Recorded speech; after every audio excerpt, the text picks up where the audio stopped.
Le périnée, c'est un peu le secret le mieux gardé du corps humain. On n'en parle pas beaucoup, on ne sait pas vraiment où il se trouve, on ne sait pas vraiment à quoi il sert. D'ailleurs, même le magazine Top Santé, dans son article Comment prendre soin du périnée, le représente ainsi. Ah non les gars, ce n'est pas là le périnée. Le périnée, c'est entre les jambes. Le périnée, c'est un ensemble de muscles et de ligaments qui forment une sorte de hamac entre le pubis et le coccyx, la base de la colonne vertébrale. Concrètement, c'est le muscle que tu contractes quand tu te retiens de faire pipi ou caca. Quand ton périnée est en bonne santé et tonique, tout va bien. Mais dans la vie, il y a plein de raisons qui vont venir distendre ton périnée et lui faire perdre de sa tonicité. Il y a par exemple le fait de prendre du poids de manière trop importante, ou alors d'avoir une activité physique intense comme le jogging ou la danse.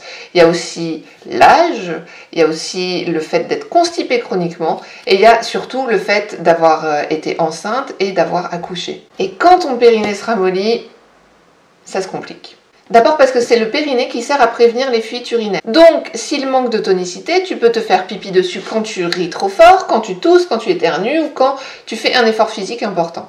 Alors, c'est Toto qui va à la messe. Oups! Dans les cas les plus sévères, tu peux même te faire caca dessus. Ce n'est pas parce que votre corps change que vous devez changer vous aussi. C'est chaud. La santé du périnée est aussi déterminante pour le plaisir sexuel. Plus ton périnée est tonique, plus les sensations sont importantes pour les deux partenaires. En gros, si ton périnée est distendu, tu ne sens pas grand-chose, à moins que ton compagnon soit une poutre. En toute logique, si ton périnée est tout mou, il peut aussi t'arriver de commettre des flatulences vaginales à n'importe quel moment. Ce qui peut être gênant, car si tu es en public, tu ne pourras pas dire. Donc c'est à ce moment-là que ma grand-mère lui a dit... Ah non, mais c'est pas du tout ce que tu crois, j'ai pas pété, hein, c'est juste un pet de foun. Ah bah ça va alors. Donc c'est à ce moment-là que ma grand-mère lui a dit, c'est aussi le périnée avec sa forme de hamac qui maintient les organes internes comme l'intestin, l'utérus et la vessie. S'il ne fait plus son rôle de soutien, eh bien ces organes peuvent descendre et c'est ce qu'on appelle un prolapsus. Enfin, lorsqu'on a un périnée fatigué, on peut ressentir des douleurs pelviennes, des douleurs lombaires, une sensation de pesanteur. J'avoue que toute cette liste peut faire peur et que si vous êtes concerné par l'un de ces symptômes, vous pourriez avoir l'impression que c'est le drame et que votre périnée est perdu pour toujours. Mais rassurez-vous, il existe de nombreuses méthodes pour que votre périnée retrouve la pêche, mais il va falloir l'aider un petit peu, car le périnée ne peut pas se retonifier tout seul. La première solution, c'est la rééducation avec un kinésithérapeute ou une sage-femme. Ils utilisent 4 méthodes de rééducation. La première méthode, c'est la rééducation manuelle. La sage-femme va venir mettre ses doigts dans votre vagin et vous inviter à contracter différentes parties du périnée de différentes façons. Elle va pouvoir vous aider en utilisant des images un peu déroutantes à première vue. Alors maintenant, on va fermer les portes de l'ascenseur et enchaîner en remontant le pont-levis. La deuxième solution, c'est le biofeedback. C'est une sonde qui est placée dans votre vagin et qui enregistre vos contractions, leur force et leur durée et qui vous permet de visualiser vos progrès sur un écran. C'est un peu le jeu vidéo dont votre périnée est le héros. La troisième solution, c'est l'électrostimulation. C'est une sonde aussi qui est placée dans le vagin et qui envoie des micro-décharges électriques indolores qui vont aider les muscles du périnée à se contracter, un peu comme un sport élec pour les amateurs de téléachat.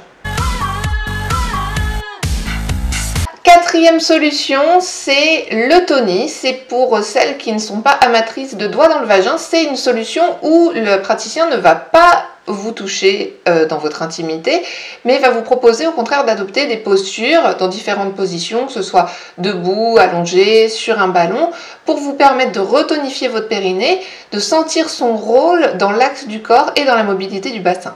Mais il y a aussi plein d'autres solutions qu'on peut pratiquer chez soi. Par exemple, les boules de geisha.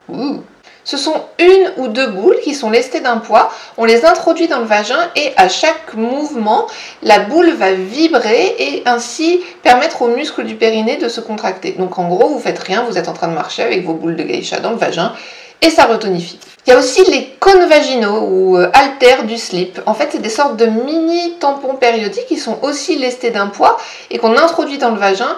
Et en fait, il faut contracter le périnée pour arriver à retenir cet haltère. Plus on progresse, plus on augmente en poids.